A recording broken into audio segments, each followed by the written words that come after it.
Capítulo 34. Probaste mi corazón y le visitaste de noche. En fuego me acrisolaste y no fue hallada iniquidad en mí. Salmo 16:3. Mi vida es una película de las misericordias de Dios.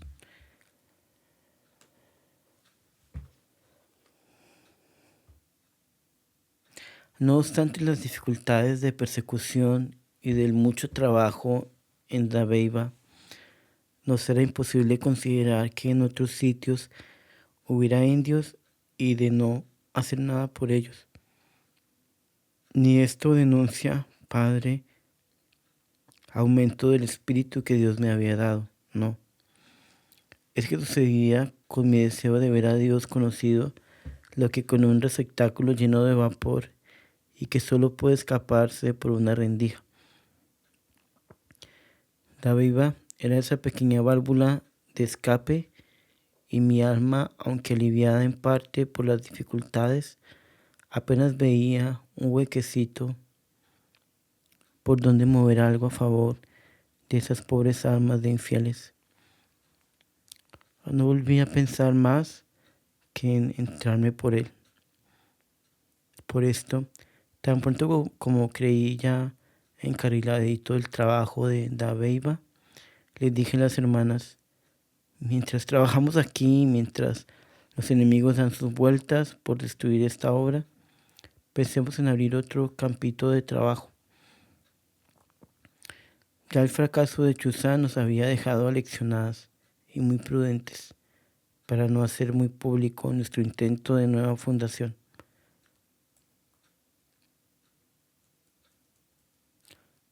Es muy natural, Padre, que en esta época conozca y recuerde mucho menos de lo que pasaba por mi alma, toda vez que no era ya el rayón negro que había perdido sus derechos hacía mucho tiempo, sino otro yo que antes se daba alguna cuenta de sí y había desaparecido en medio de un profundo dolor, de una suprema impotencia y de una vida tan nueva y nunca imaginada. Referir las gracias extraordinarias de Dios con muy poco de lo interior será ya lo que hago. La fundación de Río Verde fue el teatro de grandes misericordias de Dios y por eso, Padre, seré un poco minuciosa en ella. ¿No es verdad, Padre, que por lo que ya ha visto en cuanto he escrito, vuestra reverencia podría asegurar que lo que llamo vida es solo una cosa y pura historia de las misericordias de Dios en un alma boba? Tanto es así que cuando hace poco conocí cinematógrafo, me dije alegre por encontrar una comparación un poco menos inexacta que las otras que se me han ocurrido. Mi vida es una película de las misericordias de Dios desarrolladas en un lodazal. Esto disminuye mi repugnancia al desenvolverla delante de los demás. Todos ven la mano que desarrolla la película y con mucha claridad les queda patente el medio en donde se desarrolla con su cortejo de miserias.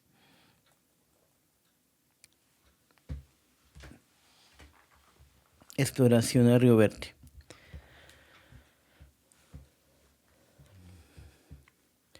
Tal luego como le dije al señor Crespo que había en el distrito de Frontino indios a quienes podíamos hacer algún bien, me autorizó para emprender este trabajito, contando con sus recursos.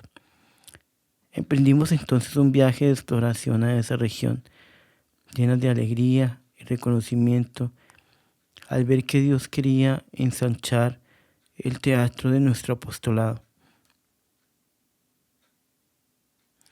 Digo que quería, Padre, y tal vez le parecerá contradictorio que antes le diga que un dolor constante y terrible en el interior de mi alma había reemplazado los demás sentimientos de mi alma que ahora le salga con que esta exploración la hice llena de alegría.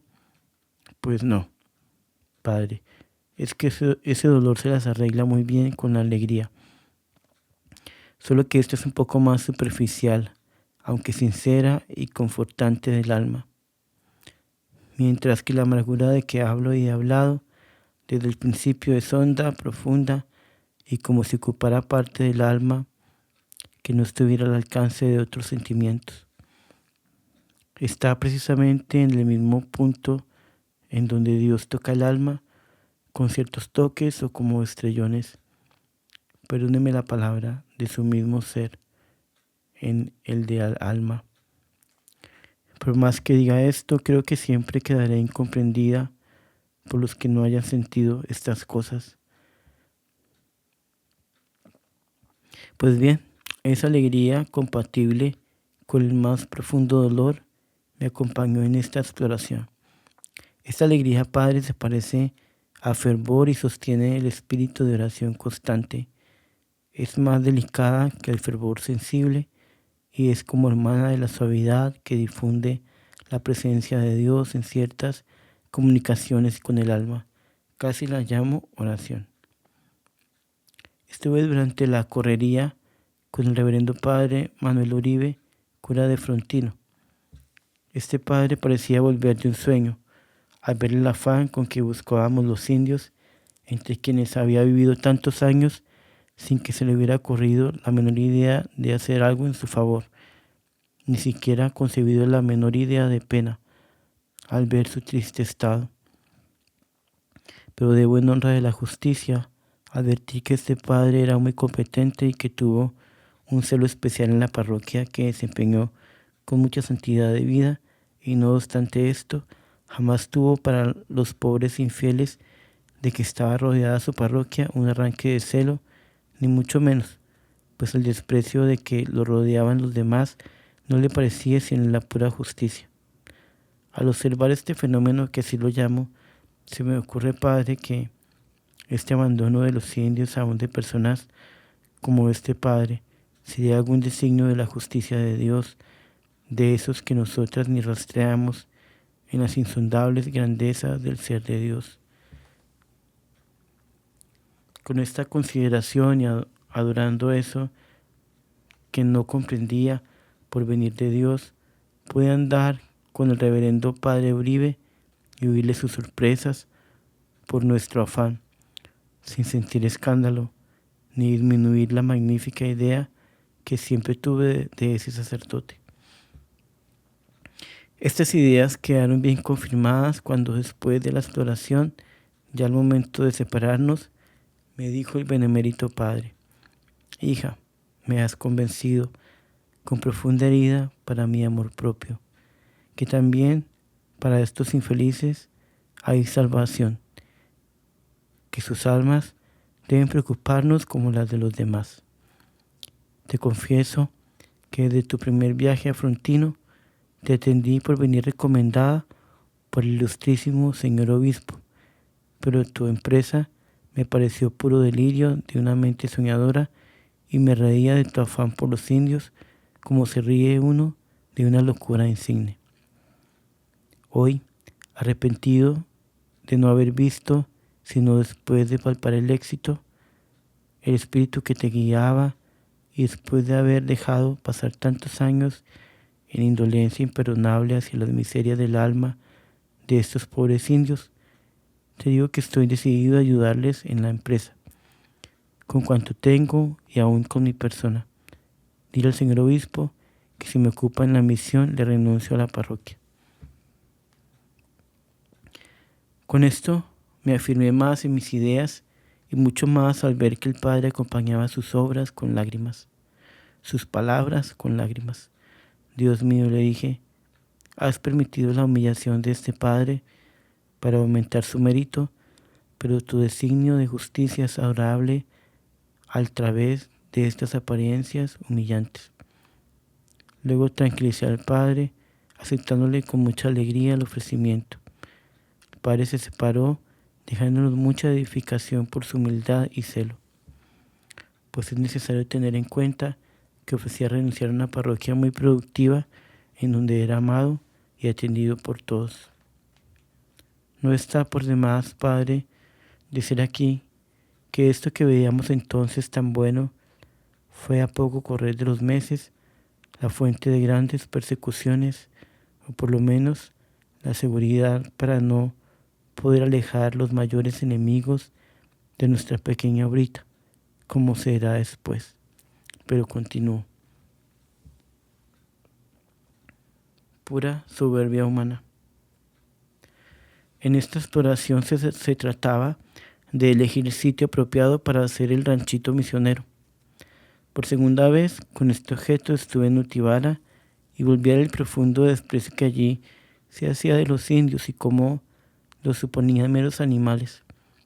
Sin embargo, la señora en donde nos hospedamos, aleccionada por nuestras impresiones de la primera visita que hicimos a ese caserío, ya confesaba con vergüenza la repugnancia que por ello sentía y la deploraba.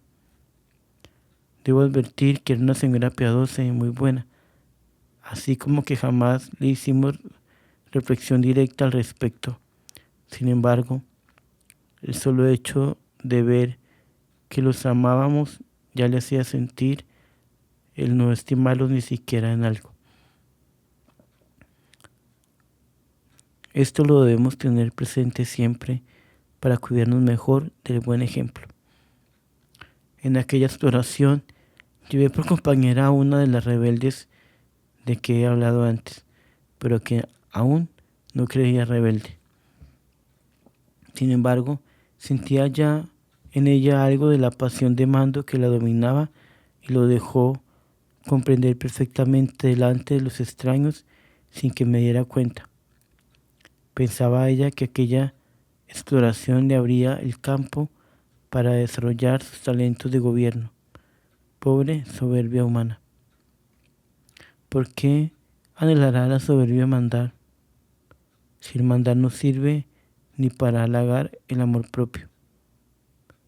Esto es otra manera de pensar bien distinta, pero la experiencia me lo ha enseñado en tantos años como llevo en tener autoridad.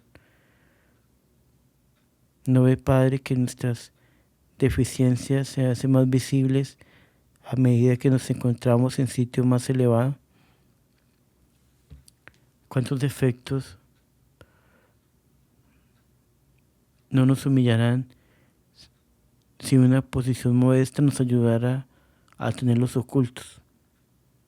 Vea, Padre, cómo la autoridad no sirve ni para halagar el amor propio. Pero somos tales que con halagarnos a nosotras mismas ya creemos que somos grandes. Dios mío, qué locura encierra la soberbia. Estas cosas las consigno, Padre, porque creo que en esos pasos de las fundaciones no da Dios paso ni permite que lo demos, sino por una providencia admirable que enseña y planta espíritu. Lo que siento es no poder decirlo todo porque mucho se me pasó desapercibido. Además, si las hermanas han de utilizar estas cosas, en caso de que vuestra reverencia no las queme, como pienso a veces que debe hacerlo, les debo todo lo que Dios me ha dado. Muchos dudábamos de hallar el sitio porque de antemano ya el enemigo de las almas había sembrado la cizaña en aquel campo. Varios liberales a quienes no convenía la misión se opusieron abiertamente a que se fundara en Nutibara, fundados en que aquellas mujeres, las hermanas, eran ruina para el caserío. El verdadero motivo era, sin embargo, el que perderían las oportunidades de explotar a los pobres indios impunemente. El verdadero padre Uribe mostró celo y constancia especiales en estas contrariedades y se puso al habla con un vecino que vivía en Curadiente, pasaje distante de Nutibara, solo una legua, pero más cercano a los indios. Este señor generosamente ofreció regalarnos una faja de terreno en su finca y ayudarnos en cuanto pudiera para la empresa. Fue aceptada la oferta de don Nepomuceno Morales y de contado fuimos a inspeccionar el campo, pues ofrecía darnos la faja de tierra en la parte que escogiéramos. Escogido el terreno, se arregló con el mismo señor la hechura de la casa y se le comunicó al señor obispo, que muy oportunamente envió dineros para la construcción. El ensayo va tomando forma de vida religiosa.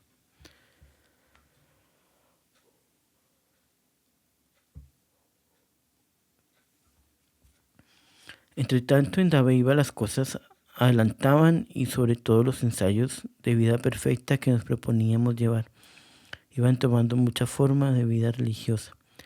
Pero yo tenía vergüenza de confesarlo y tenía vergüenza de todo.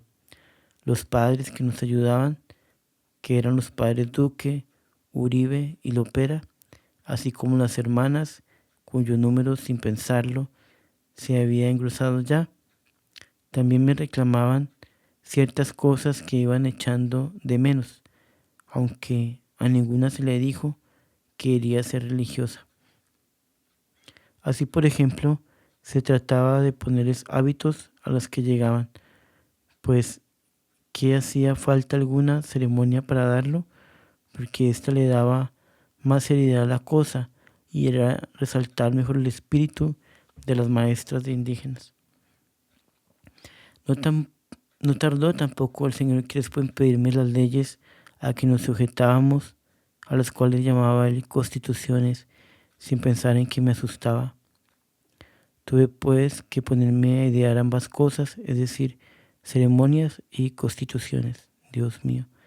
Y esto sin conocer ninguna cosa de la especie, porque como mi vida, según ha visto padre, había pasado bastante ocupada, ni había dispuesto de tiempo para asistir a ceremonias de monjas, ni menos para averiguar nada de la vida religiosa, pues yo para ello hacía bien poco caso de las prácticas exteriores y separadas de lo anterior. Para mí, ser religiosa era amar a Dios con frenesí y sacrificarme por Él. No me cuidaba de los modos o prácticas que habían de formar y sostener ese amor. Figúrese, Padre, lo que podría ser de constituciones y ceremonias. Pero Dios mío, bien, ves que nada ha dicho no. Mi vida, al contrario, ha sido una expectativa de sacrificios para tener la dicha de hacerlos sin preguntar ni rehusar nada. Bien, convencido estaba Dios de que mi corazón de tal modo le pertenecía y mi ser entero, que Él podía pedirme hasta pasar una montaña de mordiscos. Este era precisamente el término que usaba cuando al hablar a las hermanas les decía que no pusiéramos tasas al amor, que nos ofreciéramos hasta pasar una montaña de mordiscos. Y que si llegaba el caso de ir a la práctica, emprendiéramos, aunque supiéramos que a los pocos mordiscos habíamos de dejar la mandíbula incrustada en la montaña.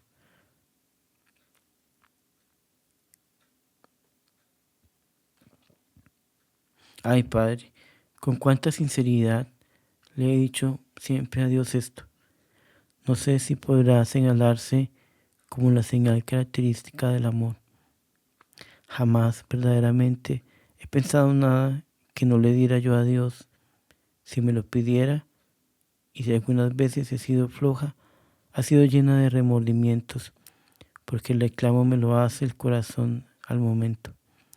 Calcular cuando se trata de complacer a Jesús me parece algo así como hincar un alfiler en el corazón. Se necesita conocer muy a fondo lo que somos los humanos para pensar que se le niegue algo a Dios, aunque no sea más que por el solo título de ser nuestro Creador soberano. Redacción de las Constituciones. Pero Padre, me fui demasiado lejos con esto. Quiero decirle que a pesar de sentirme tan impotente para lo que Dios quería, no llegué a pensar declinar esto con nadie. para ver si es la voluntad de Dios darme algún apoyo en este asunto, escribí al señor Crespo sobre esta necesidad, pues creí que él me mandaba algo o lo hacía todo y ni siquiera contestó. Entonces pensé, a todos los que se les ha ocurrido hacer estas cosas, les ha puesto Dios un obispo, un personaje ilustrado al lado, para que lo reemplacen en estos asuntos. Pero sin duda, como esto va a ser un mero juego de muñecas, pues no otra cosa estábamos haciendo que jugando a que somos religiosas. Por eso no gasta Dios las energías de nadie en esto, sino que quiere que yo le dé la prueba de mi adhesión profunda e incondicional haciendo estas cosas que, sirvan o no sirvan, según su santa voluntad, van encaminadas a su gloria. En esas disposiciones me puse a hacer lo que pude. Las reglitas que antes había hecho por insinuación del reverendo padre Dueñas, desde que estaba en Medellín y que titulaban Reglas de Perfección que deben guardar las maestras de los indios, y que en lenguaje ordinario llamábamos el cuadernito. Salieron pues a recibir una manito, como decimos, para poderlas mandar al señor Crespo, sin quien se proponía enviarlas a la nunciatura por petición del mismo señor nuncio, para pedir a Roma la dirección canónica de la congregación. No crea, padre, que en aquel monte en donde a nadie podía consultar y sin libros ni conocimientos de ellos, me pareció difícil empezar la obra. No, padre, como una niña ensaya hacer casitas de papel sin haberlas hecho nunca de nada, así, con la mayor sencillez, empecé las constituciones. Solamente no les daba el nombre porque me daba vergüenza de mí y de todo, pero con la confianza grande de que Dios, si nos quería religiosas, buscaría que iniciara esos trabajos después de que el señor obispo rechazara los míos. Emprendí la tarea muy alegre, porque al menos le mostraba a Dios que a nada le decía no.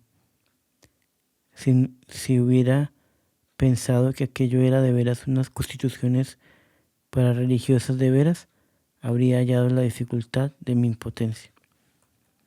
Dios mío, me pusiste a ser de boba, trabajando en lo que no sabía, para tú hacerlo todo. Tramas de tu amor. ¿Quién me hubiera dicho la palabra que después he aprendido a respetar tanto? Cánones. Ni sospechaba que los hubiera.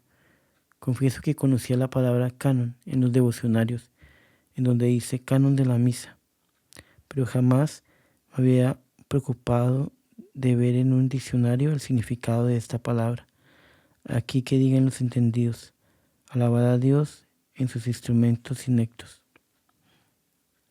Ni se diga que en las compañeras me diese Dios algún apoyo, no había ninguna de talento saliente. Eran corazones repletos de deseos de servir a Dios, pero por el caminito que se les indicara, incapaces de abrirse paso por sí mismas. Con mucha razón, al rechazarme un sacerdote entonces, me dijo con ironía casi rabiosa, ¿se siente usted con los mismos poderes y virtudes de Jesucristo, que quiere con esas ignorantes y pobres criaturas convertir a los infieles? No pretendo, le dije, sino hacer lo que Dios vaya poniendo a mi alcance para salvar a esos pobrecitos indios. El sacerdote ese no tenía razón para estar airado, pero quizás sí la tenía para hacer la pregunta, pues no conocía o no reconocía la fuerza secreta del poder de Dios que hacía de nosotras los instrumentos de su misericordia. Con mucha vergüenza y sin miedo de quedar mal, hice lo que llamamos las constituciones y di principio al ceremonial. El método era practicar antes que escribir. Por eso, el día antes de la toma de hábito o de entradas, le pedía mucho a Dios para que en nada hiciéramos mi simple capricho, pues reconocía que en las obras de Dios los caprichos humanos son latrocinios. Después le decía a las hermanas, miren, tal cosa es de mucha gloria de Dios por tal circunstancia. Esto otro puede aumentar el celo entre nosotras. Esto otro será muy útil a los indios para su cristianización, etc. Conveníamos en que si tenían esas ventajas y corría a apuntarlo para que entraran en el ceremonial de la función del día siguiente. Por fortuna el padre Duque no se preocupaba de cánones, ni quizás él los habría estudiado. Además, tampoco había manejado ni casi visto religiosas. Todo lo hacía como si lo hubiera hecho siempre y fuera cosa ya tradicional entre nosotros. Hasta de esto te valiste, Dios mío, un sacerdote ilustrado y docto en estas materias. Habría quizás hecho las cosas con menos intervención tuya, mientras que a mí todo tenías que hacérmelo. No quiero esto a decir que todo se me hubiera revelado, Padre, sino que su voluntad se manifestaba del modo natural de querer agradarlo y llegar al espíritu que él mismo había formado en mi alma y que era precisamente el que pedía a las misioneritas tan hijas de su corazón.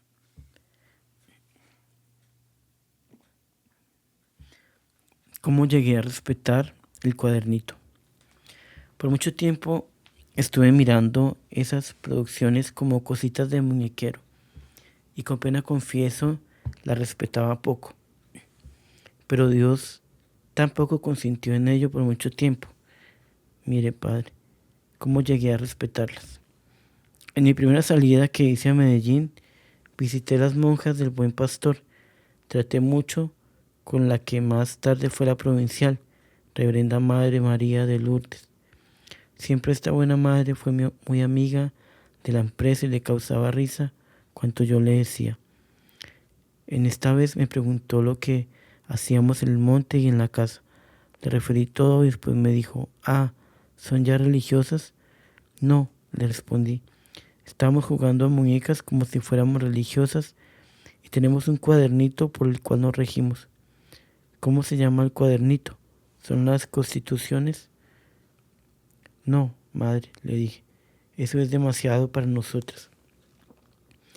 ¿No cree vuestra reverencia que lo que hay en Dabeiba es un puro muñequero? Eso se llama el cuadernito con minúscula. Mire, allá hay veces que jugamos de alcaldes para corregir a los indios.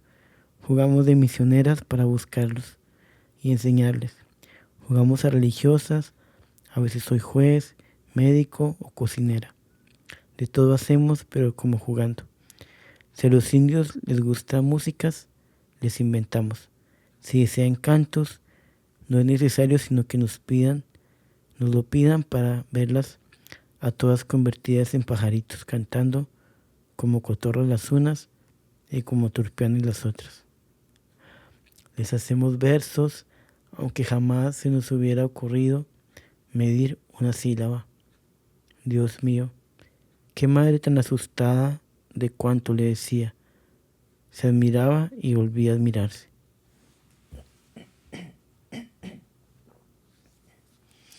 Pasada la visita, como 2 días después, me llamó por teléfono para decirme que la impresionaba tanto el que yo llamara muñequero nuestra vida que se había desvelado aquella noche.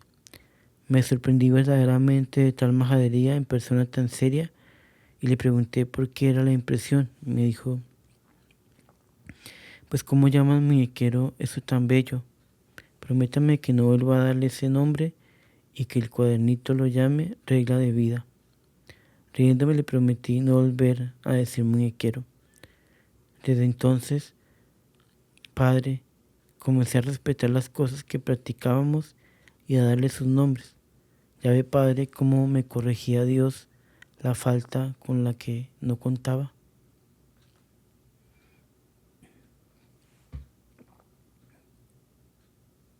Fundación en Río Verde.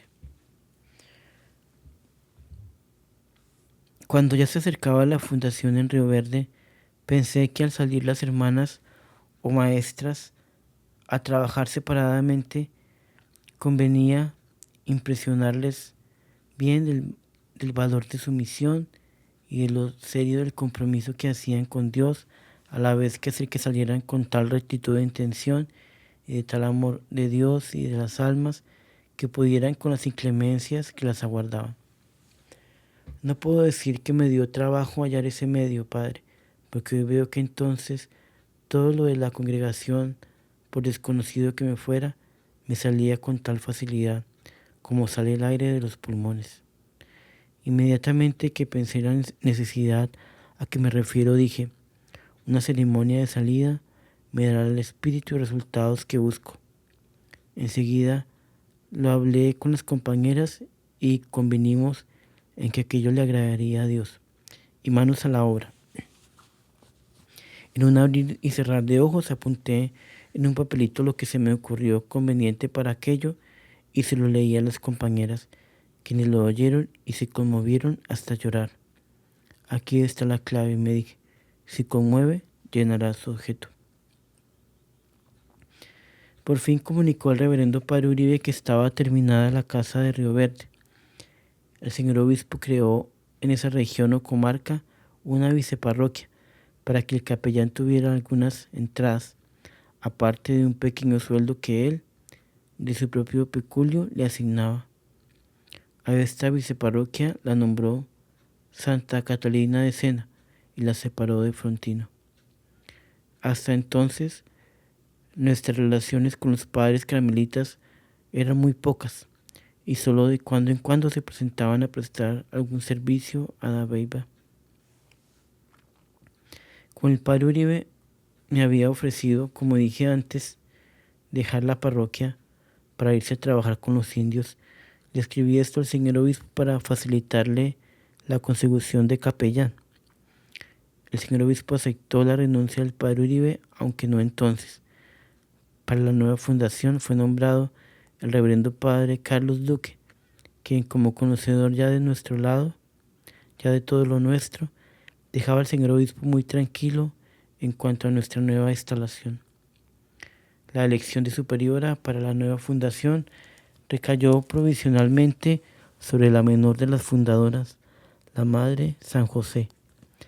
Esto parecía desacertado, pues entre las nombradas estaba la Madre del Sagrado Corazón, de 70 años de edad, y la hermana María de la Santísima Trinidad,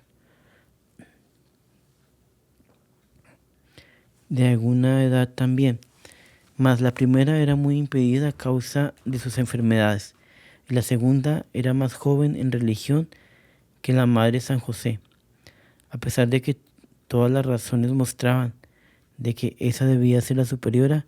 No me resolví a hacerle el nombramiento definitivo, sino que le dije fuera provisionalmente, mientras podía enviar a una de las mayores.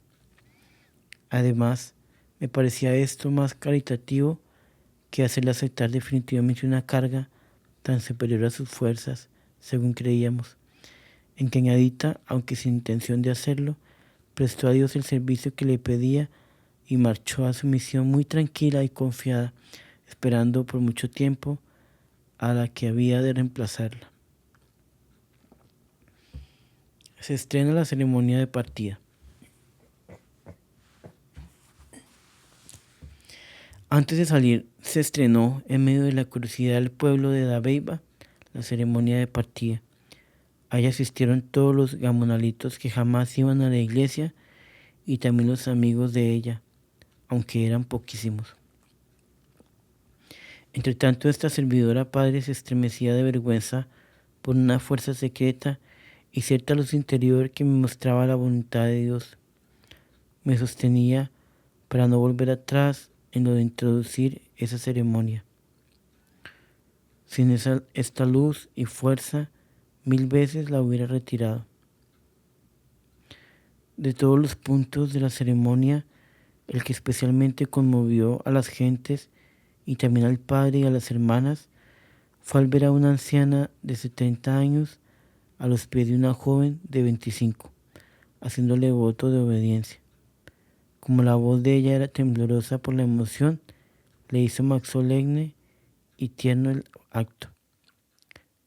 Todos los asistentes, aun los endurecidos curiosos de Dabeiba, Confesaron después que si no se hubieran hecho violencia, habrían llorado, y lo mejor, que jamás habían sospechado que el catolicismo fuera una cosa tan grande y seria.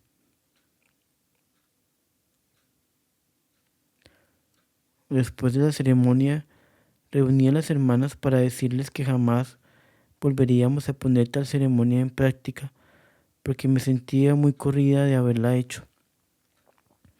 Todas protestaron contra mi propuesta y se lo comunicaron al señor cura, el cual hizo lo mismo que las hermanas. Por mi parte, sentía aquello como un pecado, y si el padre me lo hubiera permitido, sin duda ninguna me hubiera acusado de él en la confesión. Dios sabe, Padre, cuánto me han costado todas estas cosas. Si supiera que de ellas me venía el ridículo o la ignominia, nada se me daría, pero no sé qué otra cosa temo. En las cosas de Dios, todo debe ser purificado. Permítame, Padre, que deje escapar aquí una cosa bien rara y que forma contraste con la sencillez casi extraordinaria con que nació esta amada y pequeña congregación. Todo lo hacía fácilmente, sin sentirme capaz, y de todo me avergonzaba enseguida. No recuerdo lo que pensaba delante de Dios de esta vergüenza, pero llegó a hacerme mucha mortificación. Cada regla, cada ceremonia y cada práctica que introducía era un tormento, viendo cómo lo ocultaba. Hubiera querido que ni las hermanas se impusieran, lo cual era imposible. Nunca el reverendo padre Duque, único extraño que conocía lo que hacíamos, llegó a criticar ni a rechazar nada, ni menos a reírse. Sin embargo, pasaba yo como un purgatorio toda vez que le tocaba imponerse de algo. A veces pienso que esto se relaciona con el sentimiento que antes he apuntado y que tanto me costó de sufrir con cuanto hacía o que pudiera hacerle aparecer bueno. Pero aquí nada había que pudiera parecerme bueno, puesto que la materia me era tan desconocida y tan nueva que era imposible calificar. El hecho es que con el tiempo yo he venido a creer, Padre, que es que en las cosas de Dios todo debe ser purificado para que quede digno de su infinita santidad y sea homenaje menos digno de Él, y pienso que esa vergüenza hubiera sido la purificación de mi alma, para, para lo que hacía glorificara a Dios menos indignamente. Mientras no fuimos conocidas, mi vergüenza casi no tenía razón visible o clara, pero cuando a poco, Padre, los reverendos padres carmelitas tuvieron alguna entrada en nuestras casas, lo cual no se demoró mucho, y así entraron todas nuestras cosas en tela de juicio, y la burla y la crítica y el ridículo más terrible cayó sobre todo. Irónicamente me comparaban a Santa Teresa y sus fundaciones. Naturalmente les concedía a los padres toda la razón, pues antes que ellos yo veía todas las cosas como muñequero. Esto llegó a ser tan advertido por ellos que ya no me ocultaban sus comparaciones ni sus burlas. Sin embargo, no componían nada, aunque los autorizaba a cada paso, pidiéndoles con insistencia, siempre les decía: como jamás hemos tenido testigos entendidos que puedan juzgar nuestras cosas, todo lo hemos hecho con tal libertad que resultará inconveniente para quienes entienden. Por eso harían mucha caridad en mostrarme lo que haya de ridículo e inconveniente. Pero jamás fueron leales en esto, se burlaban, ridiculizaban y criticaban, aun de la misma sencillez con que les autorizaba a corregir. Con tal sencillez los trataba que hasta nuestros cantos, hechos para los indios, se los poníamos de patente con la mayor frecuencia y sin pena. Y no crea, Padre, que la purificación, si es verdad que lo es, ha sido cosa corta. Ahora mismo, de pronto tengo mis ratos en que la sufro, aunque ahora ya es mucho menor. La gasté en grande cuando he tenido que presentar esas cosas a los superiores y enviar a Roma. Dios sabe lo que he sufrido y con cuánto gusto lo he sufrido, porque Padre no ha buscado un abeja nunca en una flor su miel, como yo he buscado en toda la manera de sufrir. Es que Dios se ha anticipado siempre a pedírmelo. Como Padre había de decirle que no. Además, he visto siempre las horas que he pasado sin sufrir como las más simples de mi vida. Es como estar comiendo tambores de hilo. Bastante tiempo después me ha parecido que esto lo ha permitido Dios para hacerme pasar por la purificación de que he hablado antes. Pero esto es pura opinión mía. ¿Y quién soy yo para dar crédito a esta opinión? Es que, francamente, Padre, dado el estado de perdimiento en que me dejaron aquellos tiempos del cerco del demonio, es decir, los anteriores a los grandes dolores de las almas de los indios, no me puedo explicar a qué obedecen estas vergüenzas tan dolorosas. Además, nadie es que puede ser teólogo de sí mismo. Quedó pues definitivamente la ceremonia, pero no crea, Padre, que pensé jamás que esto debía ir a Roma, ni en mucho tiempo supe que esas cosas tenían liturgia ni cánones. Segundo nidito misionero. Al día siguiente de la ceremonia salimos con todo lo necesario para la fundación. La hermana María del Sagrado Corazón no salió porque se aplazó para algunos días después, por temor de que lo nuevo y poco seco de la casa pudiera perjudicarla para su delicada salud. Habíamos hecho la mitad de la primera jornada, pues entonces el camino demandaba 2 días, por lo muy malo, cuando las hermanas San José y Santísima Trinidad enfermaron de unas fuertes fiebres que antes no se habían mostrado. Cosa particular, el clima de Dabeiba, caliente y palúdico, hasta infundir miedo a cuantos a él llegaban. No nos hizo a las misioneras el más mínimo daño. Y ahora un camino de clima sano, enferma de paludismo a esas 2 hermanas que salieron buenas de Dabeiba.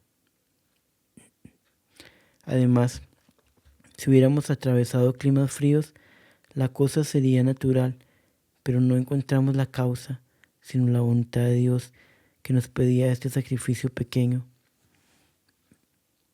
En cambio, esas pobres almas que con tanto amor buscábamos, tuvimos pues que pedir posada en la mitad del camino y allí permanecer un día, esperando que la fiebre cediera.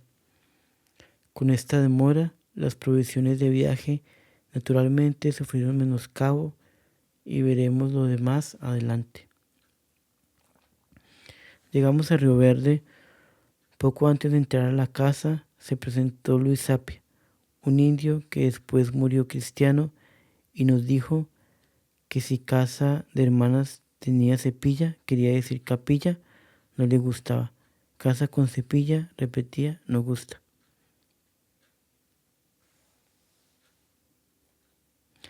No nos explicábamos por qué rechazaba la capilla, pero como después intentó levantar toda su familia de nuestra vecindad para llevarla hasta Murrí, le pedí explicación y aunque no sabía castellano, pude entenderle que en épocas de revolución había oído la palabra capilla como la preparación que les daban a los que van a sufrir la pena de muerte, y creyó que era ya la preparación para matar a todos los indios.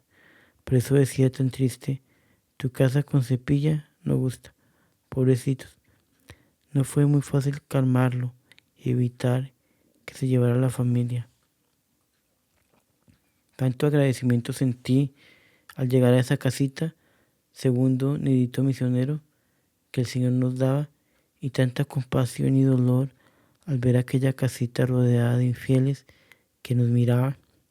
asustados unos e indolentes otros, que sin casi pensarlo propuse a las compañeras que no entráramos a la casa sino de rodillas y que le ofreciéramos a Dios el recorrerla y conocerla andando en la misma forma a la vez que rezábamos algunos salmos. Las compañeras que a nada decían que no, emprendieron aquella operación a pesar de estar cansadas, con hambre y enfermas. Confieso que si hubiera pensado en estos inconvenientes, no les hubiera hecho la propuesta, pero solo mi dolor interior me empujaba sin dejarme pensar otra cosa. Hicimos el recorrido de la casita, que como no era pequeña, resultó un poco largo, rezando y llorando con un fervor rebosante de amargura agradecida que después no he vuelto a sentir. Bendito sea Dios con todas estas cosas con que nos regalaba.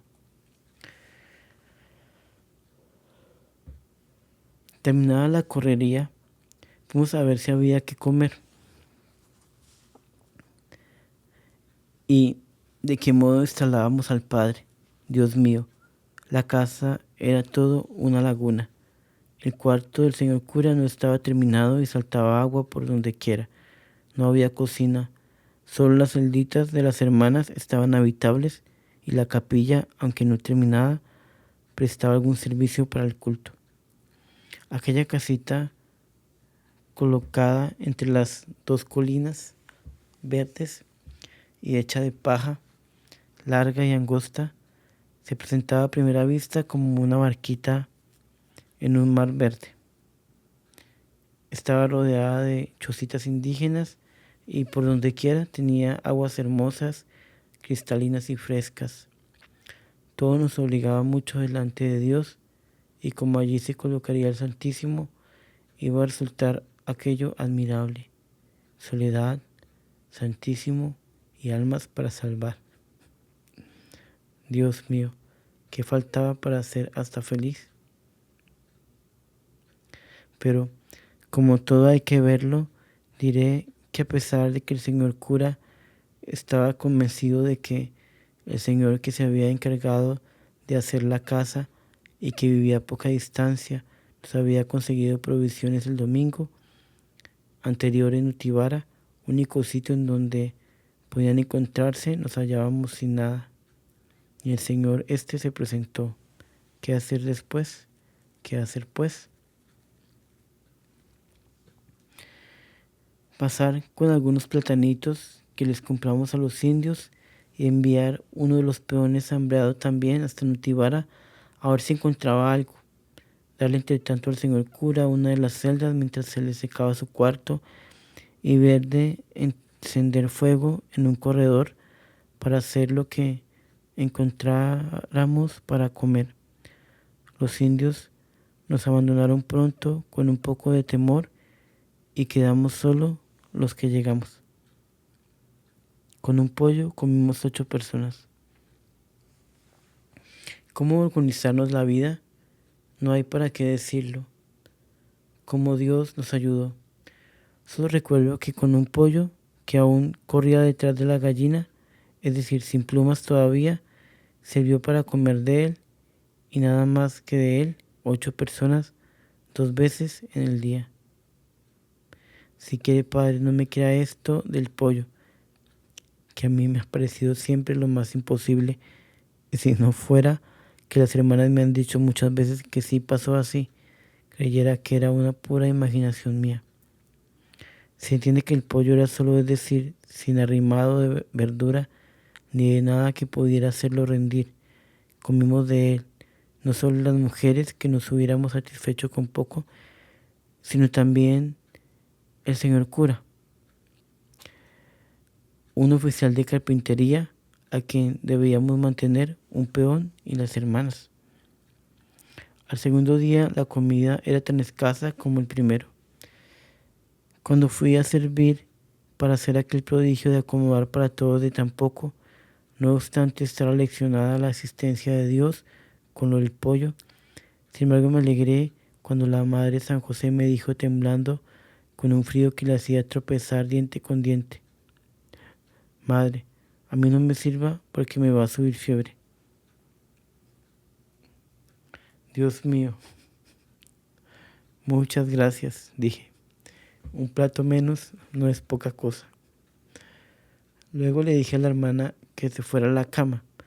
No había servido 3 platos cuando se me acerca la hermana María de la Santísima Trinidad, pálida y amoratada, con el mismo temblor, y me repite al oído la misma santa palabra: para mí no sirva, que tengo fiebre. Dios mío, perdóname. ¿Cuánto se había visto que se alegrara una superiora y que cree tener corazón de madre cuando una de las hijas no le demanda el gasto de comida? Y ni me preocupé, padre, de que las fiebres de estas hermanitas eran un mal. No, solo me alegré porque no me gastaban comida. Y así quizás si salía airosa en aquel reparto. Y el día anterior repartí el pollo para todos, sin que hubiera la economía de las hermanas, sin pensar en nada. Hoy di la mala nota de temer que no me alcanzara lo que era más que el pollo. Así son las cosas. Después les ha dado bastante que reír a las hermanas cuando les he hablado de mi alegría por esos platicos economizados. Aquella misión se plantó con un vigor que daba gusto. Qué fervor el de las hermanas, qué entusiasmo el de los indios. No habían pasado 3 semanas sin que ya se hubiera tenido que preparar bautismo de adultos. Aquel amor a ese, así llamaban al Santísimo, era consolador.